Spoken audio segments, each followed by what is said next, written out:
আজকের দিনটা ছিল 5th জুলাই, অর্থাৎ আমার ভাইয়ের বার্থডে দিন। তো সেই দিনকে আমি কী করেছিলাম সেই সমস্ত কিছু আমি আমার বড় ভ্লগে দেখিয়েছি। তার লিঙ্ক চাইলে অবশ্যই কিন্তু সেটা আমি রিলেটেড ভিডিওতে অ্যাড করে দিয়েছি, তোমরা অবশ্যই চাইলে দেখে নিতে পারো। তো এখন দেখো আমি মায়ের মন্দিরে পুজো দিতে এসেছিলাম, তারপরে হচ্ছিল পায়েস, তারপর চলে এসেছিলাম একটা শপিং মলে, দাদা কিনে দেবে বলেছিল ভাইকে একটা জামা, তার জন্য। তারপর দুপুরবেলা অনেক রকমের মেনু ছিল, সবটাই তোমরা দেখতে পারো বড় ভ্লগে। আর যে থালাটা আমি বানিয়েছিলাম ভাইয়ের জন্য সেটাতেই আজকে ভাই খাচ্ছে, আর দেখতে পাচ্ছ মা ওকে খাইয়ে দিচ্ছে এখন। আর তারপরে আমরা সবাই মিলেও খেয়ে নিলাম।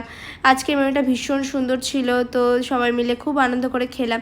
তারপরে আমরা সবাই মিলে ভাইয়ের গিফট ওপেনিং করলাম। তারপর রাত্রেবেলা সুন্দর করে সেজে গুজে সেলিব্রেশন হলো, ছোট করে নিজেদের মধ্যেই আমরা সেলিব্রেশনটা করেছিলাম। আজকে ছোট করে একটা কেকও কেটেছিলাম। তারপরে মেকআপ রিমুভ করতে চলে এসেছিলাম, এই নারকেল তেল দিয়ে আজকে মেকআপ রিমুভ করেছি।